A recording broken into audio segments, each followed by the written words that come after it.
Welcome to this explainer. Today, we're doing something really exciting. We are going to distill an incredible and extensive theological lecture by Dr. Robert Peterson.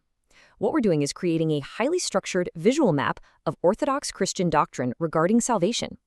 If you've ever found systematic theology just a little bit overwhelming, or if you're the kind of person who just loves seeing complex ideas neatly organized, you are absolutely in the right place. We're going to visually break down exactly how this central tenet works. To keep us on track, we'll use this quick agenda as our syllabus today. We're going to look at 1. The one saving work, 2. Movement 1, heaven to earth, 3. Movement 2, earth to heaven, 4. Movement 3, final return, and 5. 6 pictures of atonement. All right, Section 1, the one saving work, a unified Christ event. Let's dive right into this by addressing a really fascinating paradox Dr. Peterson throws out right at the beginning of his lecture because it perfectly frames everything else we're about to see.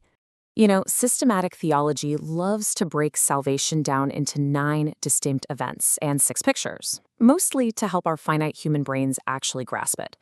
But according to Orthodox doctrine, the reality is that it is exactly one unified saving work accomplished by one Savior. As Dr. Peterson points out, the great strength of systematic theology is also kind of its weakness. We take these massive concepts apart to understand them, but we always have to remember to glue them back together. So, to map out this single work, Dr. Peterson groups these 9 historical events into 3 physical directional movements. Step 1, heaven to earth. Step 2, earth to heaven. And step 3, heaven to earth again. This totally transforms a complex theological list into an epic, sweeping journey through space and time. Section 2, Movement 1, Heaven to Earth, the downward descent. Our first movement is a literal descent. Think of this as step 1 in the journey, where the eternal Son leaves the absolute glory of heaven to permanently take on genuine human flesh. If we map this out on a timeline, we can instantly group the first 4 events of this downward descent. Notice how the incarnation and a sinless life act as these perfect, essential prerequisites, right? He had to become human to die for humans, and he literally had to be sinless to be qualified to take the place of others. Those 2 conditions pave the exact path to the absolute core of this theology, the death and resurrection. And man, this just brilliantly illustrates what Martin Luther loved to call the blessed exchange, which comes from 2 Corinthians 5:21. Just look at this theological trade. On one side, you've got humanity's sin and the law's curse. On the other, Christ's perfect righteousness. Christ completely absorbs the curse and penalty of human sin, and in exchange, believers get his saving righteousness deposited directly into their spiritual bank accounts. It's an unbelievable trade. So, the absolutely crucial takeaway here is that while all 9 events on our map are vital, Dr. Peterson explicitly stresses that the death and resurrection are completely inseparable. Together, they are the beating heart, the soul, and the absolute essence of this entire saving accomplishment.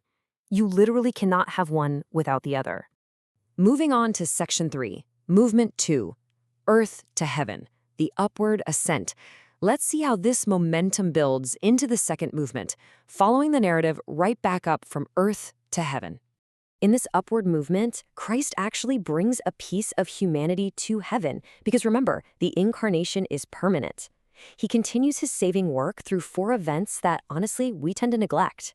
We often act like the work ended at the resurrection, right? But these events actively apply the salvation he just won on earth. Now, check out this theological term, session. This means Christ didn't just go up to heaven to kick his feet up and take a well-deserved break. No. He sat down as a reigning king, prophet, and priest. And from this enthroned position, he is actively giving out royal gifts to his people, specifically gifts like evangelical repentance and the actual forgiveness of sins. And it doesn't stop there.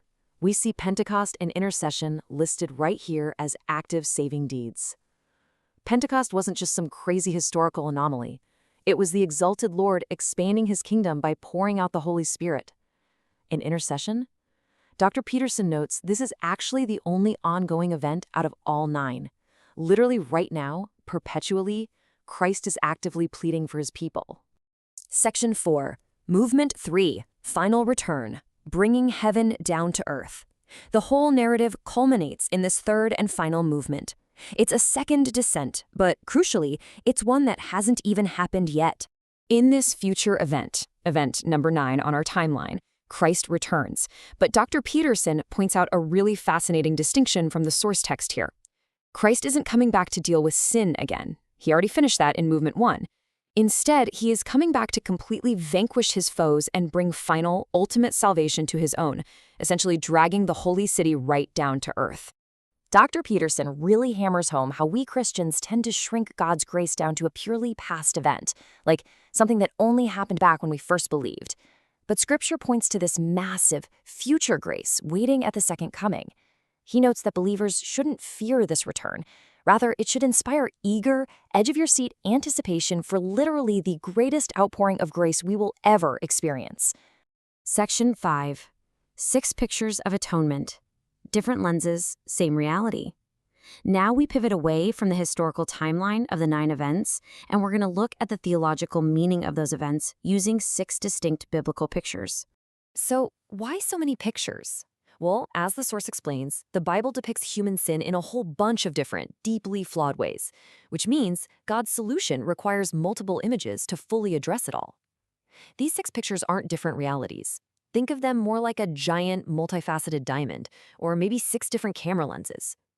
They're all focused on the exact same core event, but from different angles, perfectly addressing specific aspects of our human plight. Let's look through our first set of lenses to see exactly how Christ's unified work solves our problems. In the interpersonal sphere, the human problem is deep alienation, so Christ steps in as the peacemaker, bringing reconciliation. In the master-slave sphere, the problem is our sheer bondage to sin, so Christ is the Redeemer, bringing freedom. And over in the legal sphere, the problem is our guilt, making Christ the ultimate substitute, which results in justification. Zooming in on that legal sphere for a second, Dr. Peterson highlights a heavy $10 theological word, propitiation.